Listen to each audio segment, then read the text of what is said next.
Hi guys, Joe from Prepper in the Woods here, and today I'm going to show you how I do a fire with Fatwood. Now this Fatwood here I bought off Amazon because it's hard for me to find Fatwood in the woods over here. So I'm going to show you how I process it and use it for fires. I'm going to take you down to this dump here. I'm going to show you how this Fatwood looks from a package company and how it's presented, and then you can decide if it's good enough for you or not. I know a lot of people here, like we have tons of flint here, but then I know people who don't have any flint near them. So at the moment I can't find Fatwood near me. But let me take it down to the stump now and I'll show you how this looks. Okay, so this is how the Fatwood looks. Some of it you can see the resin on the outside, and then some of it you have to carve a little bit to see it on the inside. Ignore all that white fuzz, that's just some other tinder that got stuck to it. But that's how it mainly looks when you get it.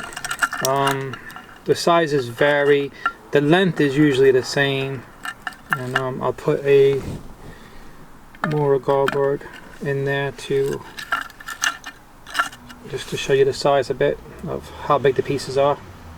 So they're fairly good pieces, and you do get a lot of it for 10 pounds or 10 kilos. I'll double check it. But yeah, so let's just get started with this.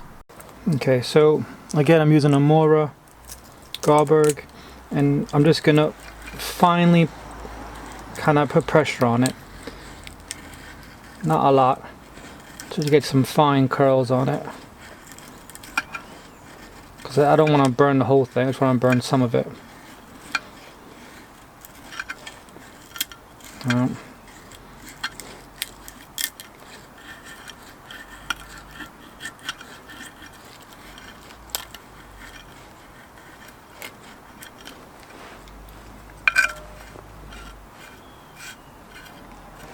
So again, got that. I'm going to grab a bigger piece because that one's falling a bit weak.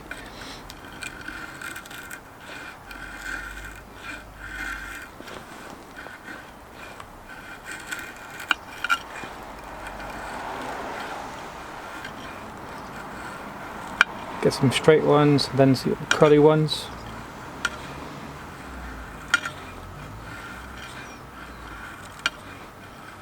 And when you feel you have enough,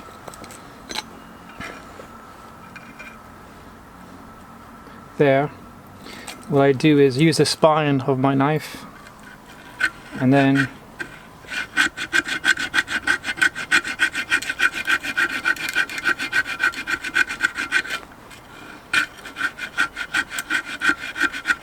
you get some even finer stuff. Oh, sorry. There. So you even get some finer stuff, which is very nice to use.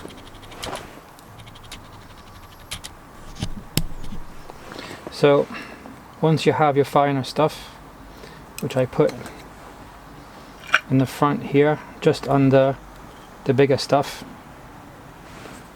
that I've already made.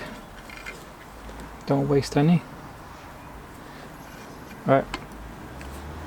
Then I use my my 6-sided ferro rod here, which I've done a video for not too long ago. And then you have your tinder already ready. So before I start my fire, before I throw my sparks, I make sure I have my smaller kindling and then my tinder and all the rest of it already ready, so I can just throw it in when needed. I'm just going to use some birch bark that I have that's dry, just as an example. So again, the way I do it is I lay my ferro rod down. I don't pull. I just don't like that way. I like to hold my tinder down with the end of it because it's usually windy over here, and then strike with this.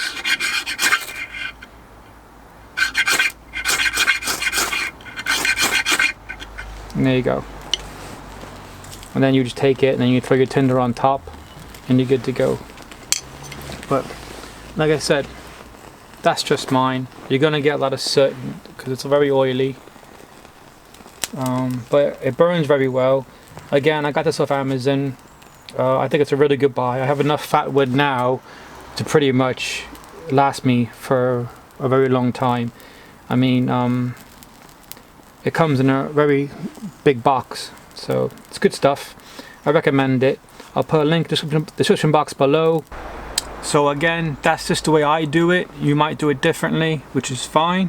The only thing I've used for this fire again is my Moragarberg, my new fire steel, and some Fatwood I got off Amazon.